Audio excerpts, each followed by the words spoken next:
Milí diváci, pomalu, ale jistě se blíží cíl dnešního nedělního receptáře Extra, ale máme tady ještě posledního hosta. Ano, před námi je cílová rovinka, kterou budeme absolvovat s naším posledním hostem, s magistrou Dagmar Šíchovou. Hezký dobrý den. Dobrý den.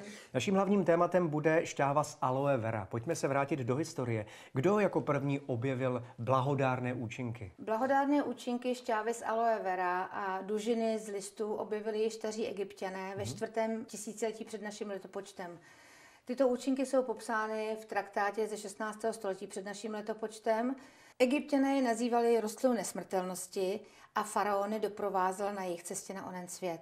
Ve středověku se aloe vera používala převážně jako projímadlo, protože tenkrát nebyla dobrá technologie zpracování a aloe vera se používala i se svojí slupkou, která obsahuje aloin a ten má výrazné projímavé účinky. Zmínila jste technologii, samozřejmě za ta léta se to určitě někam posunulo, tak kam? V současné době je patentovaná technologie za studena, kde se před vlastním zpracováním toho gelu nebo té dužniny odstraní strojově nebo ručně slupka neboli kůže z aloe a potom ten vnitřek podobný filé se zpracovává v lisu. Kdo se v současné době zabývá výzkumem aloe vera? První věrohodný výzkum na použití aloe vera provedli doktor Collins a jeho syn, když použili listy z aloe vera na popáleniny, které byly způsobeny rentgenovým zářením.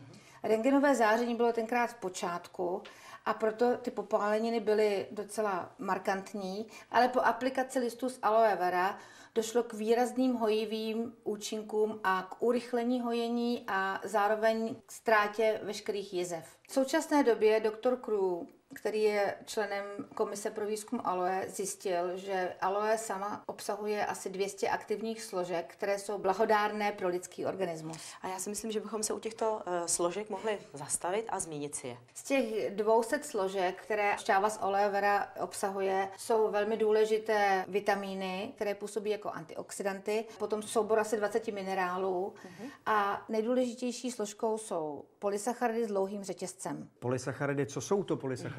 Polysacharidy jsou vlastně imunostimulátory přírodního původu. Blahodárně působí na imunitní reakci našeho organismu, podporují imunitní buňky, například makrofágy, aby vychytávaly mikroorganismy v těle a ničily je. To vše je tedy v produktu, který jste nám dnes donesla do studia? Ano, Aloe Life obsahuje všechny tyto složky. Kvalitní šťáva se pozná podle koncentrace. Nejkvalitnější koncentrace je 99,7% a vysoký obsah polysacharidů. Normální obsah polysacharidů je 8%, Aloe Life šťáva ho obsahuje 9,45%.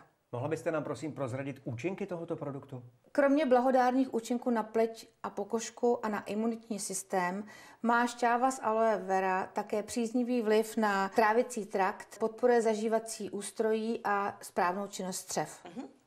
Mě by ale zajímalo samozřejmě užívání tohoto produktu.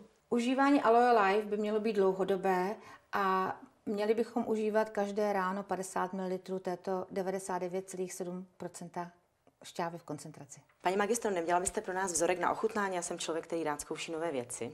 Ale určitě máme tady samozřejmě na ochutnání. Je to šťáva čisté přírodní chuti, má trochu citronovou příchuť a to je způsobeno konzervantem kyselnou citronovou. Ten citron, tak lehká kyselost je tam cítit. A mě taky nevadí, děkuju. Je to přírodní chuť. Protože se blížíme k závěru, tak by bylo dobré, abychom také věděli, za kolik a kde si tento produkt můžeme koupit. Šťávu Aloe Life si můžete zakoupit na našich webových stránkách www.aloelife.cz.